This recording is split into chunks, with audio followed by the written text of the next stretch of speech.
आप और मैं एक बहादुर शहजादे को एक खतरनाक मॉन्स्टर का कटा हुआ सर अपने हाथ में पकड़ा हुआ देखते हैं। इसके साथ साथ ये लड़का अपने किंगडम को बचाने के लिए 5 मुंह वाले ड्रैगन मॉन्स्टर का भी सामना करता है, जबकि दूसरी तरफ सबसे बड़ा खतरा तो एक जादूगर से है। और अब यहाँ से कहानी पास्ट में आ जाती है।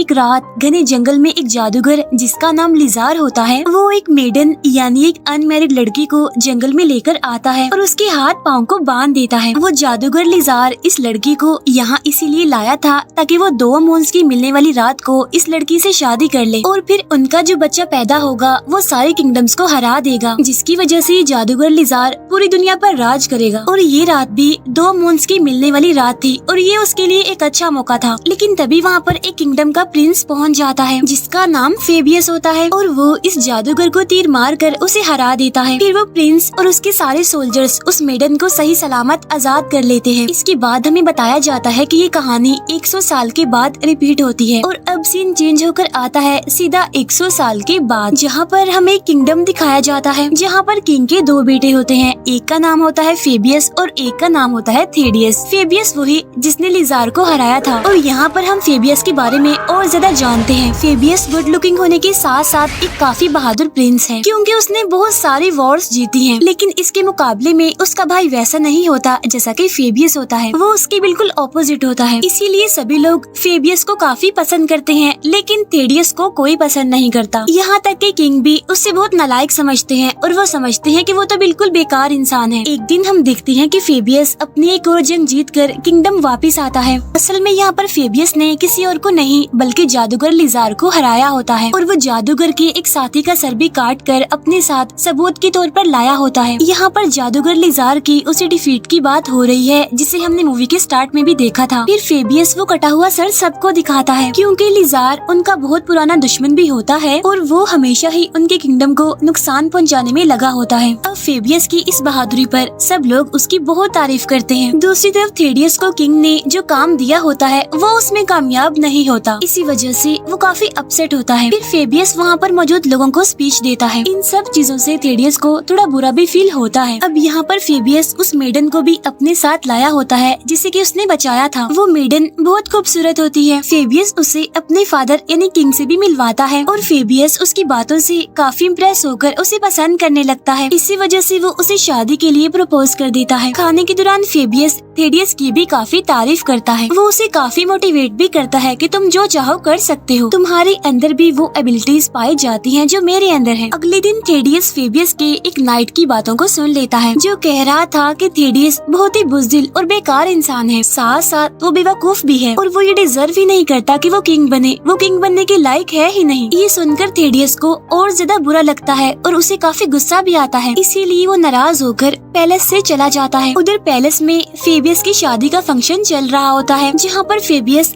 थेडियस का काफी इंतजार करता है। लेकिन जब वो वापस नहीं आता तो किंग फेबियस से कहते हैं कि वो फंक्शन को और लेट ना करे। इसी वजह से फेबियस उनकी बात मान लेता है। लेकिन तभी वहाँ पर आ जाता है उनका सबसे बड़ा दुश्मन, वही जादूगर लिजार, यानी वही जादूगर जिसे मूवी के स्टार्ट में फेबियस ने हराया था। और वो यहाँ पर फिर से उस मेडन को लेने आया है क्योंकि जैसा कि मैंने आपको बताया था कि उस जादूगर को उस मेडन की जरूरत है। अब यहाँ पर लिजार उन लोगों पर हमला कर देता है और अपने जादू से वो उस मेडन को अपने साथ ले जाता है। और अब किंग थेडियस को फेबियस के साथ मेडन को बचाने के मिशन पर जाने के लिए कहता है। लेकिन थेडियस को तो इस मिशन में कोई भी इंटरेस्ट नहीं होता। लेकिन किंग उसे कहते हैं कि इस बार अगर वो खुद को प्रूव ना कर पाया तो उसे किंगडम से निकाल दिया जाएगा। इसीलिए अब थेडियस को ना चाहते हुए भी उनकी बात माननी पड़ती है। अब यहाँ पर थेडियस अपने साथ अपने एक फ्रेंड को भी ले जाता है और फेबियस के साथ तो उसके नाइट्स यानी उसके साथी होते हैं। इसके बाद वो अपने सफर पर आगे बढ़ते हैं। अब यहाँ पर उनकी पहली डेस्टिनेशन थी एक ओरेकल के पास जाने की। इसके बाद वो जाकर ओरेकल से मिलते हैं जहाँ पर ओरेकल उन्हें उसी प्रेडिक्शन के बारे में बताता है कि अगर वो जादूगर लिजार उस लड़की से 2 मून्स की मिलने वाली रात को शादी करेगा तो वो इजीली उनके किंगडम पर कब्जा कर सकता है।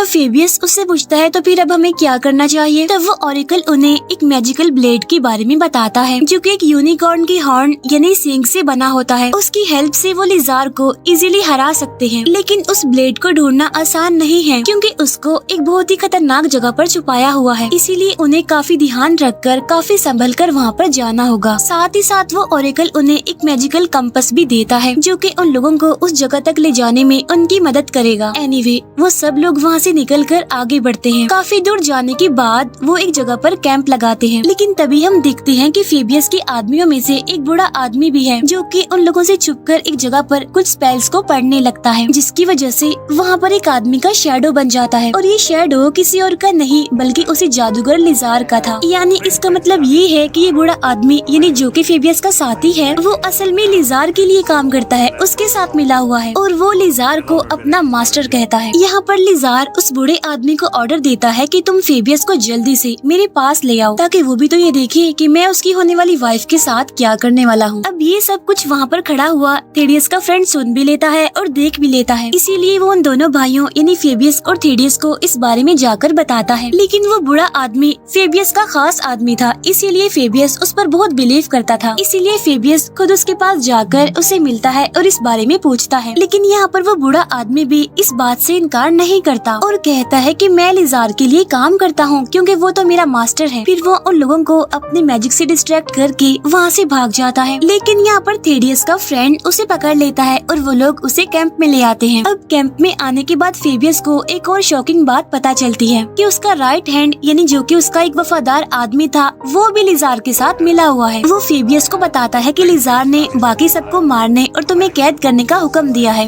इसीलिए वो अपने नाइट्स को ऑर्डर देता है फेबियस के साथियों को मारने का। लेकिन वो सब किसी न किसी तरह करके वहाँ से भागने में कामयाब हो जाते हैं, जहाँ पर वो सभी लोग कैरेज की मदद से भाग रहे होते हैं और इसी दौरान उन लोगों की आपस में बहुत फाइट होती है। लेकिन फिर भी किसी तरह ये खुद को बचाने में कामयाब हो जाते हैं। और जब ये बात लिजार को पता चलती है तो उसे बहुत गुस्सा आ जाता है। अब क्योंकि ये लोग काफी थक जाते हैं, इसीलिए ये जंगल में एक जगह पर रुक जाते हैं, जहाँ पर फेबियस का पेट क्रो उसके पास आता है, जहाँ पर फेबियस उसके थ्रू अपने फादर यानी किंग को मैसेज भेजता है कि नाइट्स यानी हमारे साथियों ने हमारे साथ ही धोखा किया है, इसीलिए अब किंग उनकी मदद करने के लिए उनके लिए आर्मी भेजे, जिनकी मदद से वो लिजार से फाइट कर सके और उसे हरा सके। अभी वो लोग थोड़ा आगे बढ़ते ही हैं कि तभी उनके सामने एक लड़की आ जाती है। अब अकेली लड़की को इतने सुनसान जंगल में देखकर वो लोग काफी हैरान होते हैं। लेकिन इससे पहले कि फेबियस उससे ये पूछता कि वो यहाँ पर क्या कर रही है, वहाँ पर जंगली कबीले के लोग आकर उन्हें पकड़ लेते हैं। उस कबीले का लीडर काफी जालिम इंसान था और वो उन लोगों को एक काफी बड़े और अजीब तरह के जानवर के सामने फेंक देता है। वो जानवर काफी खतरनाक और डरावना था और उसके 5 सर थे। वो जानवर फेबियस को काट लेता है। तब थेडियस के दोस्त को उसका जहर सक करके निकालना पड़ता है और तभी यहाँ पर बड़ी मस्त स्टाइल से एंट्री होती है एक वॉरियर की, जो कि बहादुरी से उस जानवर का मुकाबला करते हुए उसे मार डालती है। बाद में पता चलता है कि वो वॉरियर असल में एक लड़की है और इसका नाम इजाबेल होता है। असल में इजाबेल के फादर को इस जंगली कबीले के लीडर ने मार दिया था, इसीलिए इजाबेल यहाँ पर बदला लेने आई थी उससे अपने फादर की मौत का, और इसीलिए वो उस लीडर को मार डालती है और इस तरह से उन लोगों की जान बच जाती है और वो लोग अपने सफर पर आगे बढ़ते हैं। अब यहाँ पर उन्हें पता चलता है कि इजाबेल को उस मैजिकल ब्लेड तक पहुँचने का रास्ता पता है, जिसके बारे में ऑरेकल ने उन्हें बताया था। इसी वजह से इजाबेल उनकी मदद करने के लिए तैयार हो जाती है। यहीं पर हम नोटिस करते हैं कि थेडियस इजाबेल की तरफ अट्रैक्ट होने लगता है और रात के टाइम थेडियस का दोस्त और फेबियस जब कहीं पर जाते हैं तो उन दोनों यानी थेडियस और इजाबेल में बातें होने लगती हैं, जहाँ पर थेडियस इजाबेल को अपने सफर के बारे में बताता है। अब बातों ही बातों में वो उसे उस कंपास के बारे में भी बता देता है। नेक्स्ट मॉर्निंग जब फेबियस वापस आता है तो वो देखता है कि थेडियस तो सो रहा है और ढूंढने पर उसे वो कंपास नहीं मिलता। इसके बारे में वो थेडियस से पूछता है, लेकिन थेडियस को कंपास का पता ही नहीं होता। साथ साथ इजाबेल भी वहाँ से गायब थी। अब फेबियस थेडियस की इस बेवकूफी की वजह से काफी गुस्सा होता है और काफी डिसअपॉइंट भी, लेकिन वो इस बात को भुलाकर आगे बढ़ने का फैसला करता है और बड़ी मुश्किल से इतना लंबा सफर तय करने के बाद फाइनली वो अपनी मंजिल तक पहुँच जाते हैं।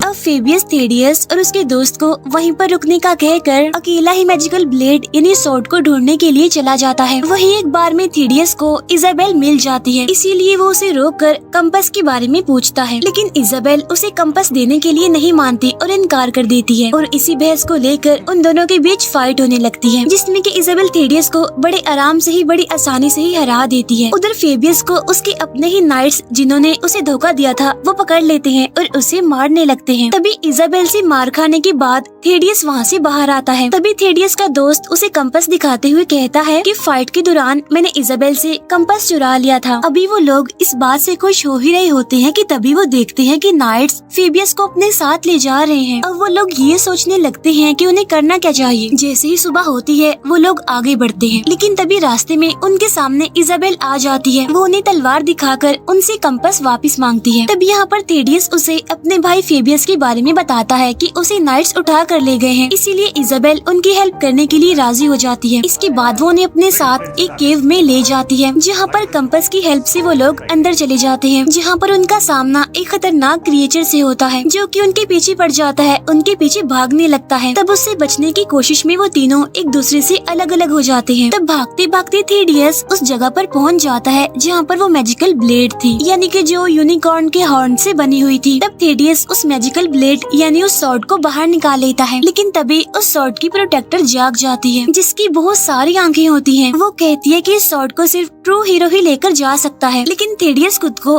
ट्रू हीरो नहीं समझता। तब उसकी इसी फीलिंग को वो प्रोटेक्टर समझ जाती है, इसीलिए वो उसे आजमाने के लिए उसे घर वापस जाने का लालच देती है कि अगर उसका भाई मर गया तो वो ही अगला किंग बन जाएगा, इसीलिए वो ये सब कुछ छोड़कर वापस घर चला जाए। लेकिन थेडियस ऐसा करने से मना करता है और वो अपने भाई फेबियस को ही चूज करता है। फिर वो उस स्वॉर्ड से उस क्रिएचर को मार डालता है और वहाँ से बाहर आ जाता है। साथ साथ वो अपने साथियों को भी बचा लेता है। फिर टाउन पहुँचने के बाद वो एक स्ट्रॉन्ग वॉरियर को अपने साथ जाने के लिए एग्री कर लेता है, जिसके बाद ये चारों फेबियस को बचाने के लिए चले जाते हैं। फिर कुछ टाइम के बाद वो जादूगर लिजार के महल में पहुँच जाते हैं और आज रात भी दो मून्स के मिलने यानी कि करीब आने की रात थी और उसमें बस कुछ ही टाइम बाकी था। यहीं पर हम देखते हैं कि फेबियस को वहाँ पर बांधा हुआ है। तब ये लोग वहाँ पर पहुंचकर बड़ी होशियारी से फेबियस को आजाद करने में कामयाब हो जाते हैं। इसके बाद थेडियस वो मैजिकल ब्लेड यानी ब्लेड ऑफ यूनिकॉर्न फेबियस को दे देता है, जिसकी मदद से फेबियस लिजार से फाइट करने लगता है। मीनवाइल बाकी साथी नाइट्स और लिजार के साथियों से फाइट करने लगते हैं और इस तरह से उनके बीच एक वॉर होने लगती है। इतनी ही देर में दो मून्स एक दूसरे के करीब आकर मिल जाते हैं, जिसकी वजह से लिजार की पावर्स और ज्यादा स्ट्रॉन्ग हो जाती है। लेकिन तभी फेबियस बड़ी समझदारी से ब्लेड ऑफ यूनिकॉर्न की मदद से